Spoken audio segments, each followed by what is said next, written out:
Planter des arbres en guise de compensation carbone. C'est une pratique qui consiste à boiser avec l'intention que ce qui pousse captera autant ou plus de carbone que la fabrication de ces baskets que l'on vient d'acheter en a émise. Nous sommes de plus en plus familiers avec ce genre de deal. En revanche, peu de personnes ont déjà entendu parler d'injection d'aérosols dans la stratosphère. C'est ce que font naturellement les volcans quand ils entrent en éruption. Ils envoient un énorme nuage de poussière à des kilomètres de hauteur. Et certains pays cherchent désormais à le faire de manière artificielle, car cela a pour conséquence de bloquer une partie du rayonnement solaire et ainsi refroidir la planète.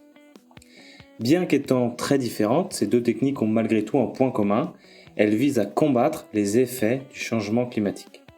Et c'est pour cette raison qu'on peut les regrouper sous le terme de géo-ingénierie. Et des idées comme celles dont je viens de vous parler, il y en a bien d'autres. Dès lors, il serait tentant de se dire que l'on est sauvé, que nos modes de vie peuvent rester inchangés, mais ce serait ignorer les graves effets secondaires que certaines d'entre elles peuvent avoir, au point de devenir des enjeux géopolitiques majeurs. À l'heure où elles génèrent de plus en plus d'investissements dans le monde, j'ai pensé qu'il était important d'en parler et donc j'ai proposé à Sophia Cabej de venir éclairer notre lanterne. Elle est chercheuse au sein du pôle Climat, Énergie et Sécurité de l'IRIS, l'Institut de Relations Internationales et Stratégiques. Vous écoutez Échange climatique épisode 20, la géo-ingénierie est-elle salvatrice ou dangereuse ?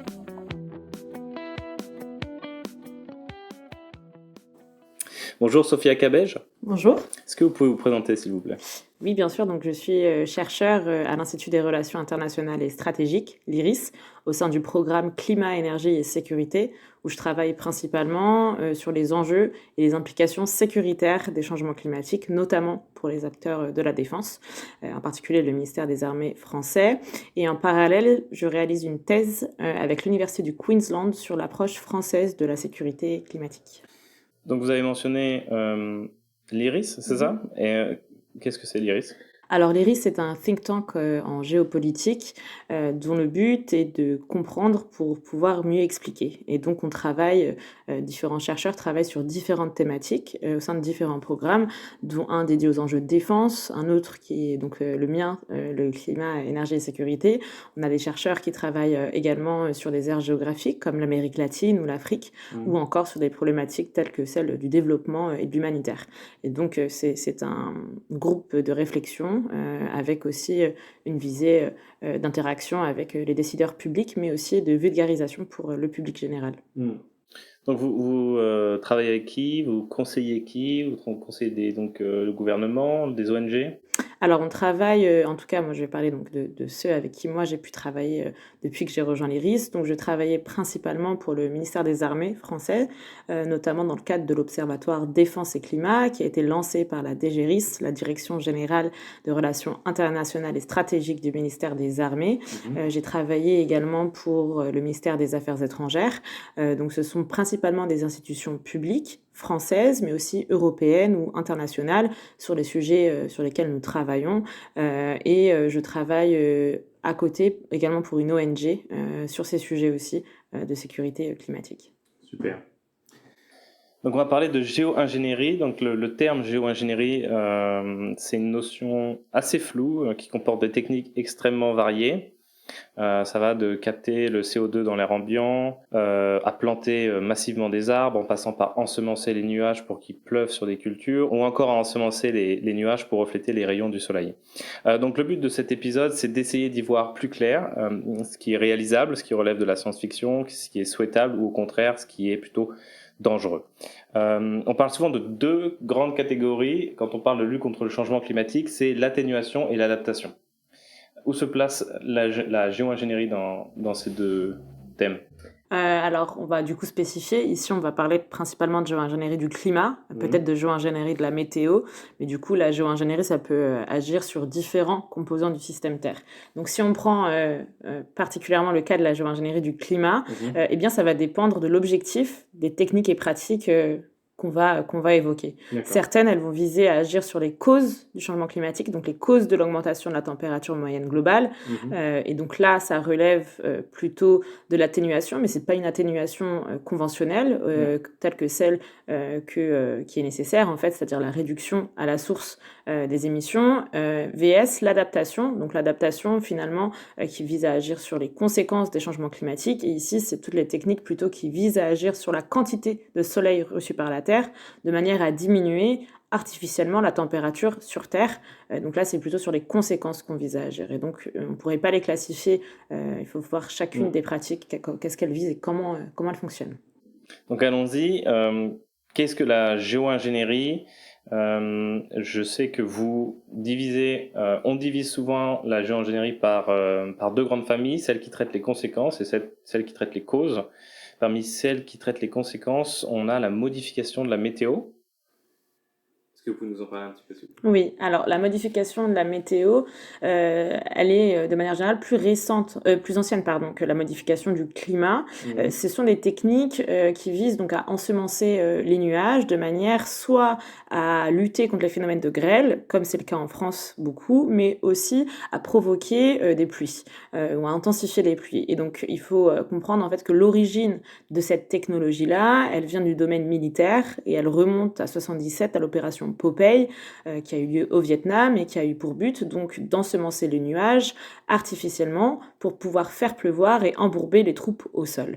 Donc on a une origine militaire de ces technologies-là. Aujourd'hui, où est-ce qu'on en est ? Eh bien, l'ensemencement des nuages, c'est une technique qui est largement pratiquée, que ce soit en Europe, en Chine, la modification de la météo, ils ont même ouvert un bureau spécialisé à ça assez récemment. C'est pratiqué énormément au Moyen-Orient aussi. L'Arabie Saoudite, par exemple, table également sur cette technologie-là en complément de la désalinisation de l'eau. Parce qu'elle est moins chère, tout simplement. Mais c'est aussi pratiqué au Sahel, par exemple. Donc voilà ce que c'est, en quoi ça consiste et où on en est. Donc, opération Popeye 1967, mais bon, c'est un détail. Du coup, donc voilà, là on a bien compris qu'on essayait de traiter les conséquences du changement climatique, c'est-à-dire par exemple potentiellement des sécheresses prolongées, etc. Il y a aussi dans le traitement des conséquences la géo-ingénierie solaire, la géo-ingénierie qui touche au climat. Oui, alors ici on va vouloir agir en fait sur la quantité de soleil, de rayons solaires reçus par la Terre. L'objectif étant, donc, comme je le disais au début, de faire diminuer en fait la température moyenne sur la surface de la Terre. Là aussi, en fait, les scientifiques se sont basés sur un phénomène naturel qui a été une éruption volcanique qui a eu lieu en 91 aux Philippines et qui a donné lieu en fait à la diffusion d'une quantité énorme, je crois que c'était 20 millions de tonnes de dioxyde de soufre, et qui ont provoqué, ça a pu être documenté, une diminution de la température moyenne pendant à peu près 15 mois, si je me souviens bien, d'environ moins 0,5 degrés. Et donc, l'objectif de ces technologies-là, c'est un peu de mimer artificiellement l'impact qu'a eu cette éruption volcanique. Aujourd'hui, on a plusieurs types de technologies de gestion du rayonnement solaire qui sont étudiées à différents stades d'avancement. Celle dont on entend le plus souvent parler, c'est l'injection d'aérosols dans la stratosphère, notamment avec un projet qui est assez connu, qui est Scopex, financé par Bill Gates et hébergé à Harvard. C'est un projet donc qui vise à expérimenter à échelle réelle l'injection donc d'aérosols dans la stratosphère. En fait, en quoi ça consiste ? On va venir faire monter un ballon pour diffuser dans la stratosphère. Donc l'objectif, c'est de former un voile réfléchissant avec la diffusion de ces particules chimiques pour refléter en fait les rayons solaires directement vers l'espace. Aujourd'hui, on est capable de modéliser ça, donc avec des modèles mathématiques sur ordinateur, en laboratoire, mais ces modèles mathématiques ont des limites. Ils ne parviennent pas à refléter la complexité des interactions parce qu'on n'a jamais en fait pu mener cette expérience à échelle réelle, et c'est notamment l'argument qui est donné, c'est-à-dire on doit l'expérimenter pour faire avancer les modèles et comprendre quels impacts aurait la diffusion de ces particules chimiques dans la stratosphère pour diminuer la température de manière artificielle. C'est un premier type de technologie qui finalement pose beaucoup de questions parce qu'une première expérimentation devait avoir lieu en 2021 en Suède et elle a été reportées, pas annulées, mais reportées du fait de l'opposition de la société civile suédoise et notamment du peuple indigène des Samis, parce que c'était sur leur territoire en fait que cette expérimentation devait être menée.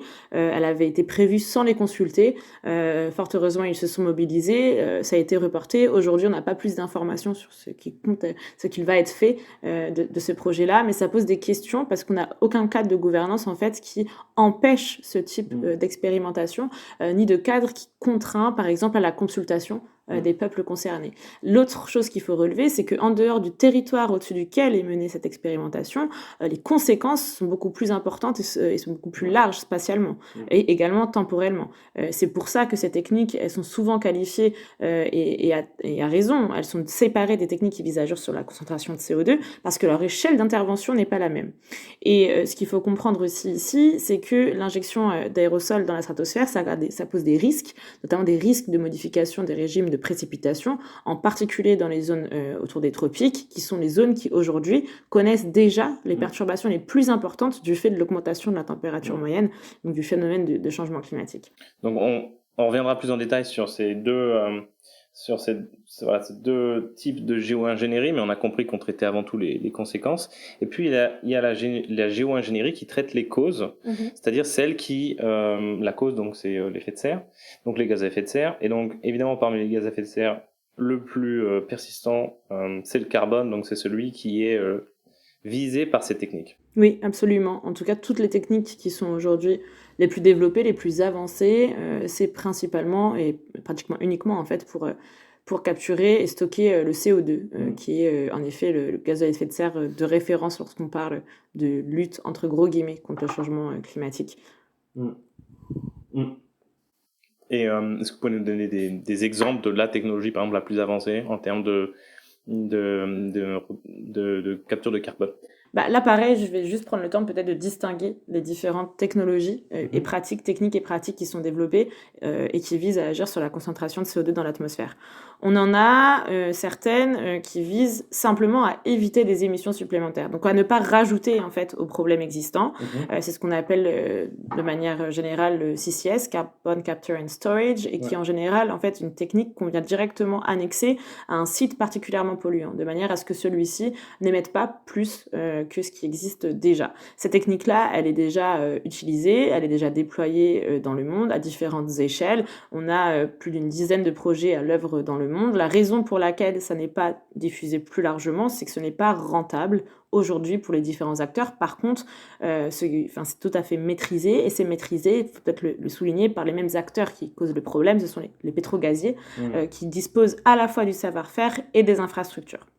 Donc ça, il faut peut-être aussi en avoir conscience. Ensuite, on a des techniques qui visent ensuite à utiliser le carbone qui aurait été capturé, de manière un petit peu à le recycler. Donc là, on est à un niveau d'avancement qui est différent dépendamment de ce à quoi on vise à le réutiliser. Ça peut être pour l'injecter, par exemple, dans des boissons gazeuses, comme du coca, qu'on boit tous, ou de l'eau gazeuse tout simplement, mais ça peut aussi être utilisé dans le domaine de la construction. Et donc là, on est à un stade d'avancement toujours pareil, dépendamment de la technique, plutôt inférieur à celui de la CSC, parce qu'on n'est pas capable, on est capable de le faire à petite échelle, mais est-ce que ça peut être commercialisable? Toujours l'enjeu de la rentabilité pour les acteurs qui investissent. Mais on a vu un gros gain d'attention au cours des 2 dernières années, et des investissements massifs, notamment aux États-Unis et au Royaume-Uni sur le CCU. Et puis enfin, les dernières sous-familles de la géo-ingénierie du CO2, c'est celle qui vise à éliminer le CO2 de l'atmosphère. En réalité, il n'est pas vraiment éliminé, il est retiré de l'atmosphère pour être ensuite stocké dans différents puits de carbone, qu'ils soient terrestres, océaniques ou encore des puits géologiques. Les puits géologiques étant des formations géologiques beaucoup plus profondes qui peuvent être parfois, par exemple, d'anciens puits de pétrole.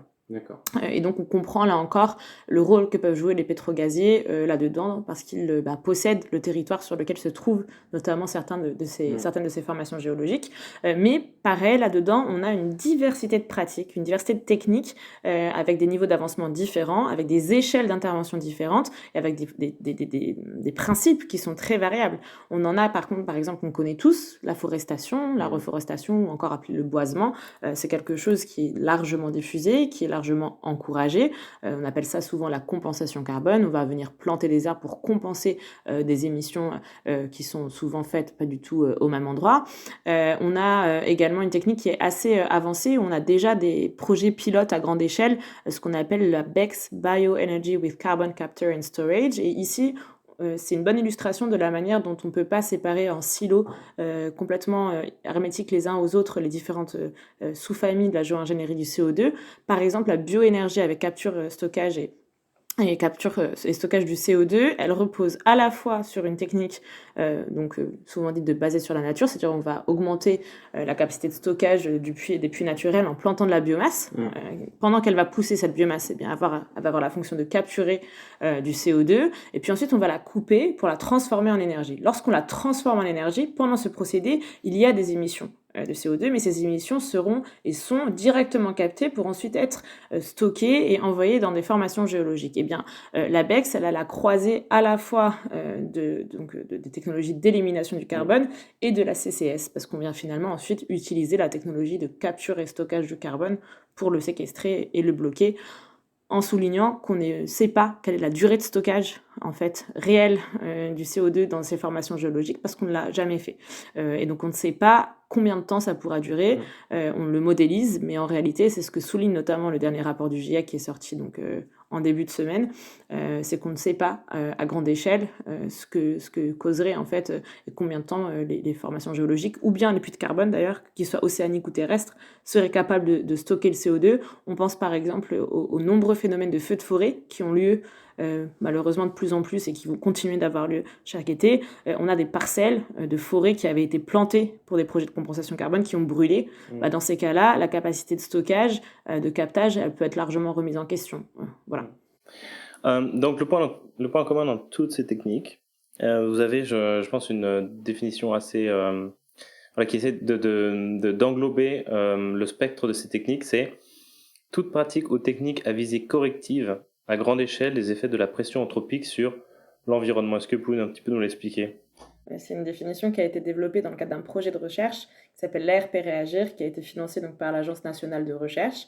Un projet qui a réuni plusieurs scientifiques et qui a vraiment eu pour objectif de faire le tour. En fait, qu'est-ce que la géo-ingénierie ? Qu'est-ce que ça comprend ? Où est-ce qu'on en est en termes de développement ? Quelles implications politiques, sociales, en termes de gouvernance donc.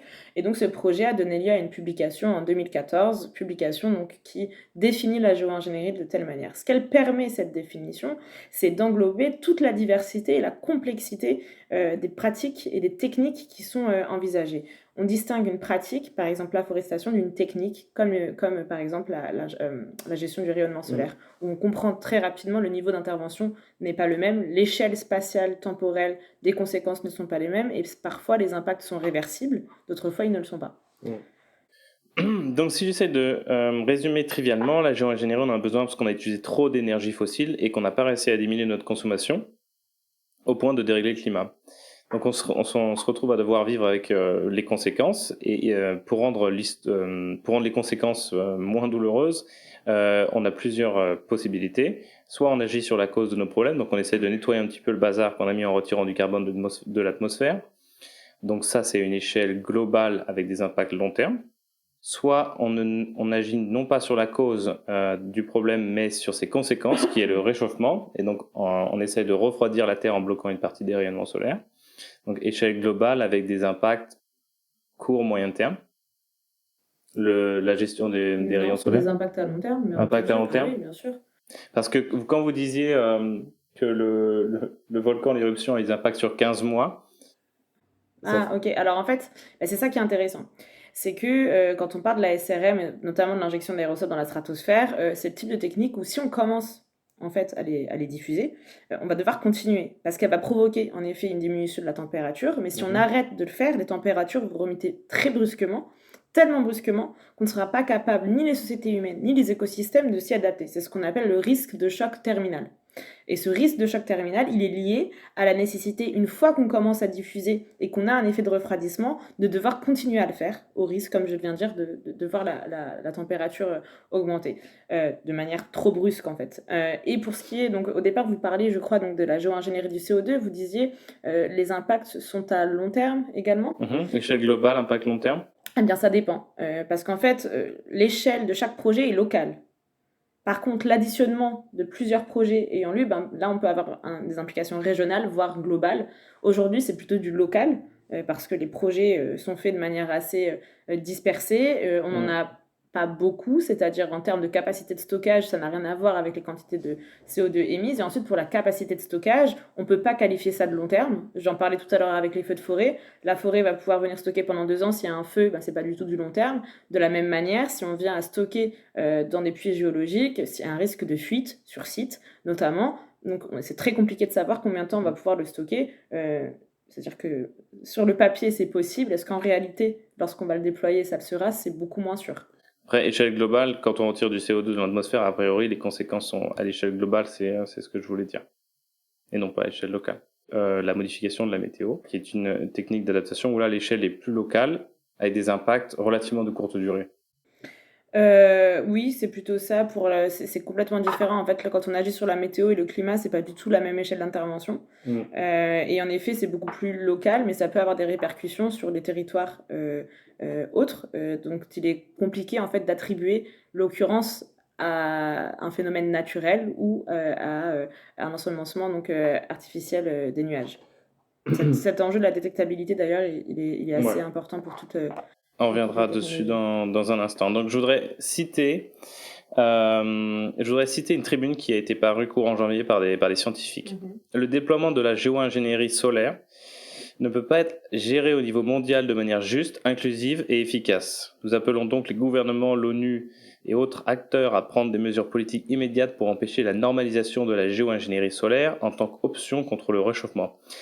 Donc, déjà cette lettre, qui sont ces scientifiques? Pourquoi cette lettre sort maintenant en 2022? Est-ce qu'il y a plus de raisons de s'alarmer aujourd'hui que précédemment? Bah, j'en ai parlé tout à l'heure, il y a eu 2 expérimentations qui ont eu lieu, en tout cas une qui devait avoir lieu en 2021, celle de Scopex, et une qui a eu lieu en 2020 sur la Grande Barrière de Corail avec une autre technologie dont on n'a pas encore parlé, qui est le blanchiment des nuages marins. Donc on a une accélération à la fois dans les investissements et un gain d'attention de nombreux acteurs dans ces technologies-là, donc elle est à inscrire dans ce contexte-là. Pourquoi ils la sortent? Eh bien parce que, en effet, la construction d'un cadre de gouvernance sur ces enjeux, sur l'enjeu de la géo-ingénierie, semble très compliquée. Parce que se mettre d'accord plusieurs pays qui ont des intérêts très différents.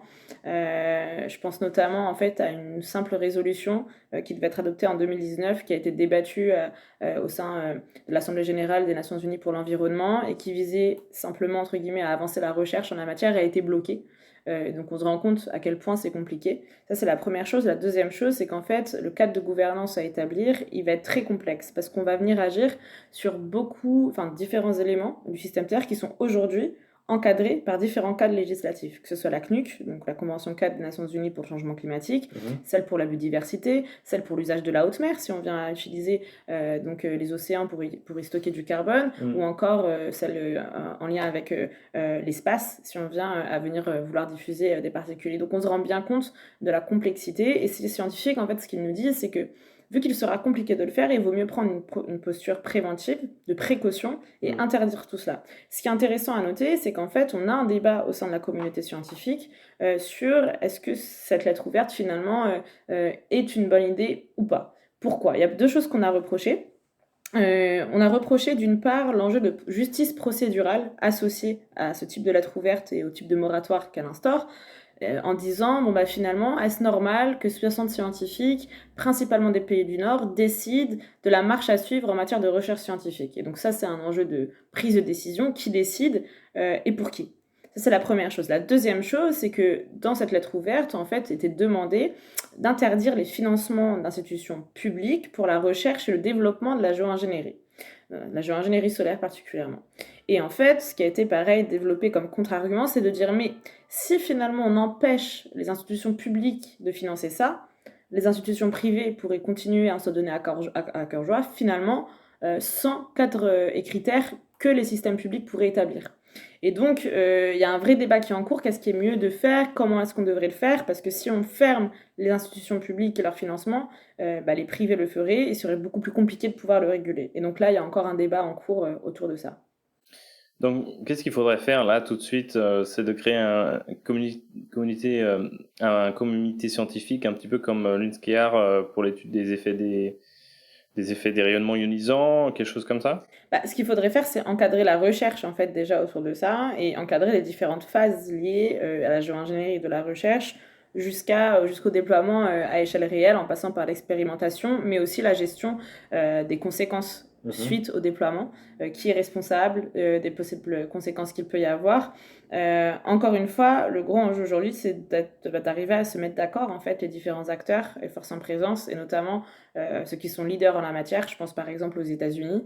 Ils ont montré dans le passé qu'ils ne signent pas tous les accords internationaux lorsqu'ils considèrent ceci être à l'encontre de leurs intérêts. Qu'ils se retirent.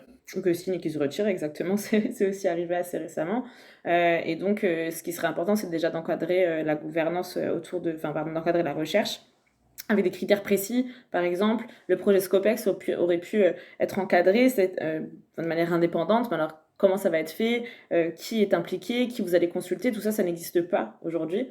Comme l'expérimentation qui a eu lieu sur la grande barrière de corail australienne, en fait, on n'avait pas d'évaluation indépendante ou de consultation des effets que ça pourrait provoquer. De la même manière qu'aujourd'hui, les projets de capture et stockage du carbone, en fait, on n'a pas de critères qui nous disent dans ce type de projet, c'est validé, dans d'autres, ça ne l'est pas. Typiquement, pour les projets, pour des usines dont les émissions sont inabattables, dont il n'est pas possible de transformer finalement leur manière de fonctionner. On pense notamment à la métallurgie. L'utilisation de la CSC, ça peut être pertinent. Par contre, si on vient à annexer à toute nouvelle usine de transformation d'énergie fossile de la CSC au lieu de désinvestir et d'investir dans d'autres moyens, là on peut se poser des questions. Et donc en fait c'est l'établissement de critères aujourd'hui qui manque, et ensuite sur toutes les phases de déploiement, de développement de la géo-ingénierie aussi. Et tout en sachant que même si c'est des énergies fossiles, on a aussi besoin au début pour déployer par exemple les énergies renouvelables. D'énergie fossile, vous voulez dire? Ouais, absolument. On a besoin d'énergie fossile pour développer au moins au début évidemment. Donc c'est intéressant que cette lettre soit avant tout consacrée à la géo-ingénierie solaire, parce que quand on vous entend, on a l'impression qu'il faudrait faire la même chose pour la capture du carbone ou même la météo. En fait, aujourd'hui, il est beaucoup plus accepté d'avoir recours à la géo-ingénierie du CO2, simplement parce qu'on a pris une trajectoire qui est tellement pessimiste, et qu'aujourd'hui, les trajectoires qu'on nous annonce, même les scénarios du GIEC qui nous permettent de rester en dessous des 1,5 ou bien avec un petit délai d'overshoot pour y revenir ensuite, elles reposent tous sur le déploiement de techniques de CDR, d'élimination du CO2 à grande échelle, tous les scénarios. Et donc, il faut bien comprendre qu'on a une légitimation en fait de la géo-ingénierie du CO2, mais à mon sens, oui, il est important de l'encadrer. C'est pas parce que ça devient normal et nécessaire, c'est comme l'ensemencement des nuages. Donc là, c'est la modification de la météo. Ça fait des années et des années que c'est pratiqué, sans cadre de gouvernance, mais parce qu'on a des intérêts privés avec de lobbies très puissants et une industrie qui est relativement petite, c'est-à-dire que c'est maîtrisé par un petit nombre d'entreprises, qui fait qu'en fait, on n'a pas d'avancée en termes de gouvernance sur ces choses-là. La géo-ingénierie solaire, la raison pour laquelle elle attire le plus d'attention, c'est aussi parce qu'on a des implications stratégiques, militaires, géostratégiques, géopolitiques associées à son déploiement. Et donc c'est ce qui notamment, et ça s'est rappelé dans le rapport qui a été publié lundi aussi par l'IPCC, le GIEC, c'est qu'on a vraiment des risques portés à la paix internationale du fait du probable déploiement de ces techniques-là.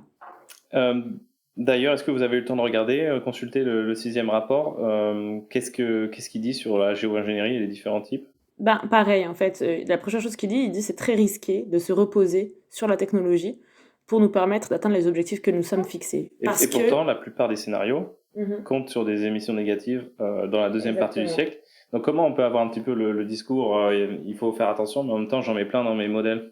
En fait, les modèles, ils sont liés à l'objectif politique qui est fixé. Donc ils se doivent bien de finalement prendre l'objectif auquel on s'est accordé en 2015, les 1,5 degrés, et de regarder de quelle boîte à outils nous disposons pour pouvoir les atteindre. Par contre, il faut noter que dans ce rapport-là, il est bien écrit qu'il n'est pas souhaitable de se reposer sur cela pour atteindre les objectifs, qu'il semble qu'il le soit nécessaire au moins pendant un temps, mais que le plus important, c'est de décarboner nos économies et de finalement sortir des énergies fossiles. Et ça, c'est dit de manière très claire, c'est-à-dire que en fait, on a de nombreux risques qui sont annexés et qui pourraient découler de leur déploiement, dont on a aujourd'hui sur lesquels on a peu de certitude de la manière dont ils vont pouvoir émerger, mais ce qui est certain, c'est que se reposer là-dessus pour atteindre nos objectifs, ça nous fait ouvrir toute une autre batterie de risques, que ce soit pour les sociétés humaines ou pour les écosystèmes eux-mêmes, pour la biodiversité notamment. Il faut rappeler aussi que les rapports du GIEC,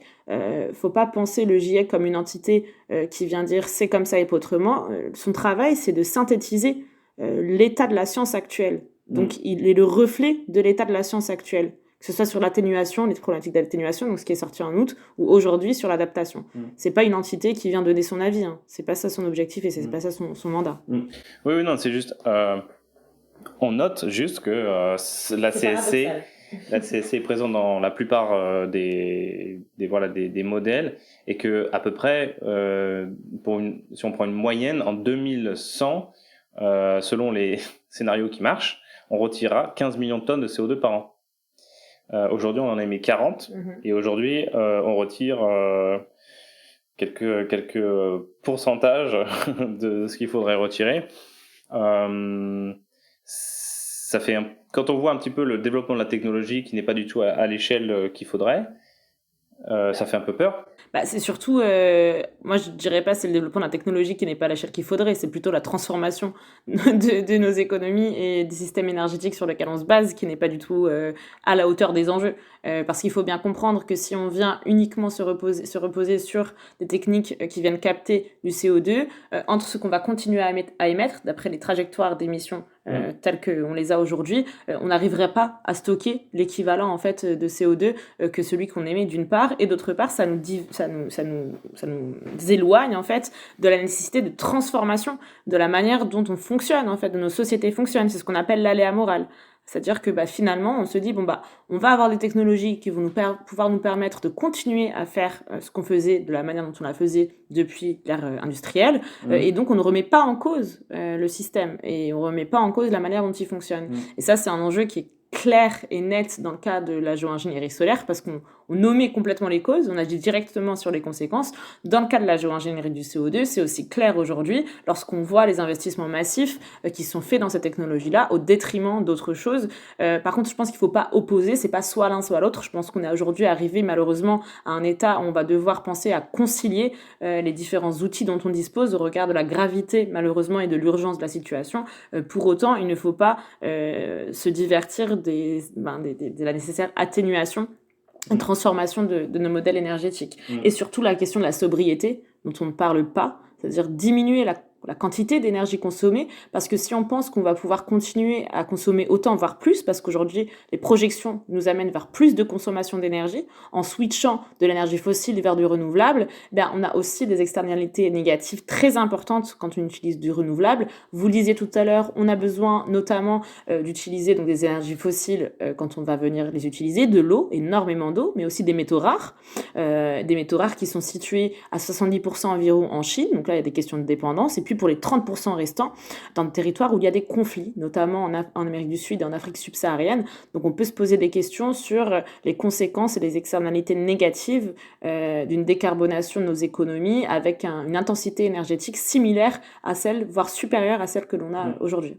En tout cas, c'est assez marquant de se dire que quand on a trouvé un accord en 2015 avec la COP 21, on n'a pas beaucoup dit aux gens, les journalistes n'ont pas beaucoup relayé le fait que c'était si on arrivait à capter une quantité énorme de CO2 à partir de la deuxième moitié du 21e siècle.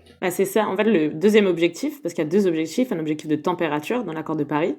Il a fait la une de tous les journaux et c'est celui dont on a le plus parlé, et c'est ça fait à peu près 2 ans que l'objectif d'équilibre climatique durant la deuxième moitié du 21e siècle a commencé à gagner en importance. Et là, on a eu tout un tas de promesses d'acteurs privés, d'acteurs publics, d'atteindre la neutralité climatique, la neutralité carbone, dépendamment de l'acteur à 2050 ou un peu après.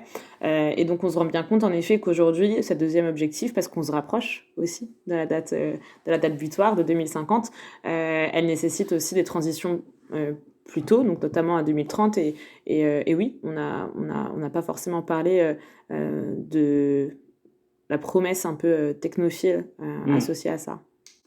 Le fait que pour la première fois avec la COP 21, on se mette un objectif de température. Avant, on se mettait un petit peu des objectifs vagues, du genre, pas plus, on stabilise le climat, puis après, on aurait pu mettre par exemple un objectif de ppm. je sais pas, à 450 ppm grand max ou quoi que ce soit. Non, on a mis 2 degrés. Est-ce que c'est pas un peu une porte laissée entrouverte pour une COP X dans le futur où on n'aura pas respecté l'accord de Paris, mais on se dira, bon, avec un petit peu de management de rayons solaires, les 2 degrés, on va quand même réussir à y arriver. Alors déjà, il faut comprendre que cet objectif des 2 degrés, il se base sur des recommandations scientifiques. Pourquoi est-ce qu'on dit 1,5 ? Pourquoi est-ce qu'on dit 2 degrés ? C'est simplement que l'ampleur des impacts n'est pas la même en fonction de qu'on atteigne 1,5 ou 2 degrés. Le rapport du GIEC le montre très bien, là, celui qui est sorti lundi. Par contre, ce qu'il faut comprendre, c'est que son adoption, elle est politique. Elle découle de négociations entre chefs d'État finalement sur quoi on s'accorde. Donc en effet, je pense que l'adoption des 2 degrés ou 1,5 lorsque l'accord de Paris a été adopté est plutôt le reflet d'un jeu de négociation plutôt qu'une certitude scientifique sur notre capacité à l'atteindre. Et en effet, dans tous les cas, au regard de la trajectoire qu'on prend et du degré actuel de réchauffement, on est environ à 1,1 degré de réchauffement. On estime qu'on va dépasser les 1,5 dans cette décennie. Ça nous amènera peut-être à remettre en cause l'objectif qui a été fixé. Malheureusement, au lieu de remettre en cause en fait la cause du non-respect de cet objectif-là. Par contre, il faut bien comprendre que c'est pas cet objectif de température, il est vraiment lié à l'ampleur des impacts. Plus la température augmente, plus les impacts, notamment l'intensité des catastrophes naturelles et les perturbations autres sont importantes. Ouais, je reboucle avec cette tribune. Ils visent la géogénérie solaire peut-être parce que les scientifiques pressentent que d'ici à quelques années, on nous dira qu'on n'a plus le choix pour réussir à faire les 2 degrés. Absolument. Mais en fait, ce discours de l'urgence, c'est exactement ce qui sous-tend le développement de la géoingénierie solaire. C'est de dire on n'a plus le choix. Au regard des trajectoires que l'on prend, à la fois en termes d'émissions et de températures qui sont associées à ces émissions-là, on n'a plus le choix que de développer des outils, au moins pour les avoir dans notre poche si jamais on en a besoin. Donc pour l'instant, c'est ce qu'on dit.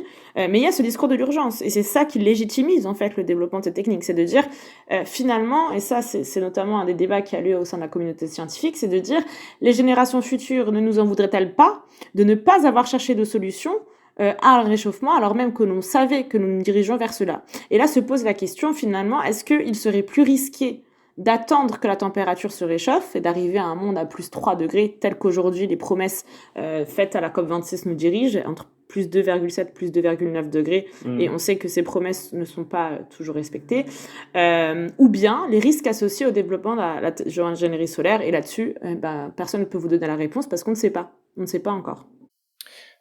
Toutes les techniques que l'on vient d'évoquer nécessitent, si elles sont implémentées, une collaboration à l'échelle globale entre les pays, comme ça a peut-être sans doute jamais été le cas dans l'histoire. Par exemple, séquestrer le carbone. Vous avez dit tout à l'heure qu'il fallait des puits géologiques. On n'en trouve pas partout. Donc il y a des gens qui payent pour peut-être que d'autres, par exemple, je sais pas moi, si je prends la France, qui a émis dans son histoire pas mal de carbone, est-ce qu'elle a les puits de carbone pour enfuir ou pour séquestrer tout ce qu'elle a émis dans son histoire? Peut-être pas. La modification de la météo, il y a cette histoire de je vole pierre pour donner à Paul, je fais pleuvoir sur mes champs, et puis le pays d'après, sur qui il aurait dû pleuvoir, tant pis. Alors d'une part, c'est-à-dire que oui, techniquement, on a besoin d'avoir accès à des puits géologiques. Après, ça va dépendre de l'acteur en présence. On a des pays, notamment la France, qui dispose de ZEE, donc zone économique exclusive, donc de territoire maritime très important, la plus grande zone économique exclusive au monde, qui n'aurait pas forcément besoin de l'accord de quiconque pour déployer ça. C'est sur son territoire. Donc dépendamment du pays, ce sera pas du tout pareil. En effet, par contre, par exemple pour les projets de compensation carbone qui sont souvent faits sur la base de reforestation, afforestation, ça se fait la plupart du temps dans des pays du Sud au profit d'industries des pays du Nord ou d'entreprises des pays du Nord. Pour revenir sur la modification de la météo, c'est là tout l'enjeu. J'en ai parlé tout à l'heure, vous avez dit qu'on allait y revenir, c'est l'enjeu de la détectabilité. C'est-à-dire qu'il n'est pas possible de savoir si la pluie est causée par l'ensemencement des nuages ou si c'est naturel. De même que l'acteur qui se dit impacté par l'ensemencement des nuages ne peut pas prouver que c'est lié à un ensemencement en amont. Et donc ça, c'est tout l'enjeu de la détectabilité. Pareil pour la géoingénierie solaire. Sur le papier, oui, il serait bien de coopérer autour de cela. Par contre, il est complètement possible qu'un acteur décide de le déployer de manière unilatérale une fois qu'il a maîtrisé la technologie et qu'il considère que pour l'intérêt de son territoire, que ce soit de son secteur agricole ou d'autres choses, pour la santé de sa population par exemple, de dire moi, je décide qu'il est préférable de faire diminuer artificiellement la température. Et là, on aura des implications sur d'autres territoires. Encore une fois, l'enjeu de la détectabilité se pose. Il sera très compliqué de savoir si les impacts que subissent d'autres territoires sont liés aux conséquences de l'augmentation moyenne de la température que nous connaissons, ou bien au déploiement, par exemple, de l'injection d'aérosols dans la stratosphère. Et oui, même concernant la détectabilité, on peut aussi accuser quelqu'un d'avoir utilisé des techniques qu'il n'a pas faites, et puis pour créer des conflits pour d'autres raisons. Dernière question, la France par rapport à la géo-ingénierie, est-ce que nous aussi on en fait ? Alors, par exemple, l'ensemencement des nuages, oui, c'est fait très, très fréquemment. Je vous invite à lire les travaux de Marine de Guglielmo sur le sujet. On entend très peu parler. Et en fait, quand on en entend parler en France, de manière générale, on parle de lutte contre les phénomènes de grêle et non pas d'ensemencement des nuages. Vous voulez dire c'est la même chose, mais c'est deux façons d'en parler. Exactement, on n'utilise pas les mêmes mots. C'est-à-dire qu'on va parler de technologie pour lutter contre la grêle et non pas de modification de la météo. On va montrer les aspects positifs. C'est une façon de présenter, quoi. C'est une stratégie de communication. Mais si je me fais l'avocat du diable, je suis bien content que les agriculteurs produisent pour notre sécurité alimentaire. Oui. Mais du coup, c'est intéressant de savoir quelles implications ça a de diffuser des particules chimiques dans les nuages, parce que par exemple, en fait, on a des risques d'écotoxicité quand on va additionner en fait les particules qui sont diffusées par les générateurs au sol dans les nuages pour éviter les phénomènes de grêle, avec d'autres particules chimiques comme des entrants pour que ce soit des pesticides ou autres sur la santé des sols. Santé des sols dont on sait d'ores et déjà des limites planétaires que l'on sait à laquelle on va atteindre malheureusement très rapidement. Et en fait, on n'a pas d'études qui ont été menées sur l'addition de tous ces éléments-là. L'effet cocktail dans les sols. Exactement, parce que en fait, ceux qui mènent les études sur les conséquences, ce sont les acteurs mêmes qui les développent. Comme pendant très longtemps, les implications des pesticides étaient principalement recherchées par les acteurs des développements, et on a vu aujourd'hui où est-ce qu'on en est. Donc, qu'est-ce qu'on envoie dans ces nuages exactement ? C'est de la iodure d'argent principalement. D'accord. Et c'est c'est pas bio. Non, c'est pas très bio. En tout cas, ça te demande un niveau de maîtrise de la technique qui est assez important, et c'est pas maîtrisé par tout le monde. Il y a que quelques entreprises au monde qui savent le faire. Ça demande beaucoup d'argent, notamment. Et donc voilà, il y en a une autre dont je me rappelle plus le nom aujourd'hui, mais la principale utilisée, c'est la iodure d'argent. D'accord. Et donc, à quelle échelle c'est fait en France ? À une échelle assez importante, mais ça dépend de la parcelle agricole en fait. C'est pas n'importe quel agriculteur qui peut avoir recours à ça. C'est quand même, ça demande des investissements assez importants. Et donc là, pareil, je préfère pas te dire de bêtises. J'ai pas un chiffre en tête. Ouais, et puis on imagine que on va pas toucher un hectare en particulier, on va toucher plutôt une surface. Et donc c'est pas le petit maraîcher du coin qui va pouvoir utiliser ça sans embêter le voisin ou quoi que ce soit.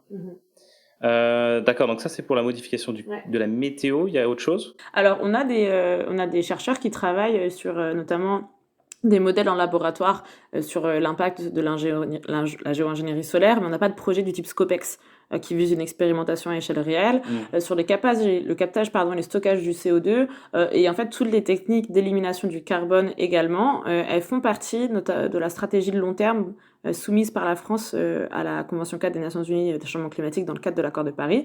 Donc ces techniques-là sont connues. Par contre, comment est-ce qu'on va l'utiliser ? Tout ça, ça reste encore très flou. Ce que la stratégie de long terme nous dit, c'est nous allons utiliser telle et telle technologie pour les atteindre. On a un bureau, le BRGM, le bureau de recherche en géologie minière, qui travaille sur tout ça et qui est assez bon en fait pour pouvoir modéliser où est-ce qu'on peut le faire. Par contre, la grosse question en France, c'est qu'il y a un enjeu d'acceptabilité sociale autour du captage et du stockage du CO2 où de manière générale la population française n'est pas très favorable au développement de ça lorsque des enquêtes d'opinion sont faites et ça c'est on n'aime pas mettre des choses enterrées et profondes chez nous. Ouais, exactement, et on n'aime pas et en fait par contre il y a un gros enjeu en France et partout dans le monde sur la connaissance en fait du développement que ce soit la géo-ingénierie du climat ou de la météo. C'est un sujet qui commence à être discuté mais on le voit en fait c'est discuté une fois que la technologie est déjà quand même à un stade d'avancement assez important. Comme la gouvernance, en fait, on a un gap aujourd'hui de gouvernance, un gap aussi de discussion démocratique. Je pense que c'est très important que ce ne soit pas que quelques-uns, comme ces 60 experts qui ont fait la lettre ouverte. C'est une initiative qu'il faut noter et qui est très importante, mais c'est important d'ouvrir le débat, en fait, parce que ça concerne tout le monde, ça ne concerne pas uniquement ceux qui les développent. Ouais, et on en est loin parce qu'on n'entend pas souvent parler. Non. Et alors, Ouais. en tant que projet de science-fiction. Ouais. Ce qui, en fait, dans l'imaginaire collectif, n'est pas forcément, ne reflète pas en fait la réalité de la situation. Et le CSC? Ouais, le capture stockage. Vous c'est avez dit- c'est de ça dont je parlais quand je parlais du BRGM, Ouais. pardon si ça n'avait pas été clair. D'accord. Ah oui, d'accord. Donc le BG cherche pour trouver peut-être des sous-sols Ce intéressants. sont eux qui mènent des études sur les capacités de D'accord. stockage en France, etc. Ok. D'accord. Et au final, quels sont les pays les plus avancés sur ces technologies? Tout pêle-mêle sur la géo-ingénierie. De manière générale, Ouais. les pays du Nord, les États-Unis, Les États-Unis, le Royaume-Uni. D'accord. Sur quelle pratique? Le Royaume-Uni, c'est le leader européen en termes de capture, stockage du CO2, à la fois de recherche, d'investissement, de déploiement. Pareil sur CCU, donc l'utilisation. Leur stratégie donc pour atteindre le net zéro repose aussi sur toutes les techniques de reboisement, aboisement, de manière assez importante, tout comme l'Union européenne. Donc en fait, c'est tous les pays du Nord qui ont des... Ça, on l'a dit, en fait, à partir du moment où on veut atteindre la neutralité climatique à 2050 et qu'on a des stratégies telles que celles qu'on a aujourd'hui, des trajectoires d'émissions telles que celles qu'on a aujourd'hui, on repose sur tout ça. Et ça, c'est écrit noir sur blanc dans nos stratégies de long terme. Et sinon, on a l'Australie qui domine le développement du blanchiment des nuages marins, parce qu'elle le déploie sur notamment la grande barrière de corail australienne à l'est. D'accord. Et la Chine? Alors la Chine, elle domine, en tout cas elle est très très avancée en termes de modification de la météo. Ce qui est plus compliqué, en tout cas pour nous chercheurs en sciences sociales, c'est d'avoir des informations sur le développement de la géo-ingénierie solaire. On n'a pas d'informations sur qui fait quoi et où est-ce qu'ils en sont. De même que pour la Russie, on n'a pas d'informations. Et puis pour les États-Unis, on a ce qu'on nous donne. Savoir s'il y a d'autres laboratoires qui le développent, c'est beaucoup plus compliqué. D'accord. Ce sera le mot de la fin. Merci Sophia Kabetsch pour avoir vu avec nous ce panorama des techniques, des pratiques, mais aussi des risques. Merci à vous. Avant de vous quitter, j'ai un petit service à vous demander. Comme vous le savez sûrement, je suis seul à faire ce podcast et il est donc très amateur. Si vous avez des pistes d'amélioration à me donner, de manière générale, sur le fond comme sur la forme, j'ai mis un lien en description où vous pourrez me donner votre avis de manière anonyme. Je vous en serai très reconnaissant. Il ne me reste plus qu'à remercier Gilles Marteau pour la musique et vous pour votre écoute. Portez-vous bien et à la prochaine.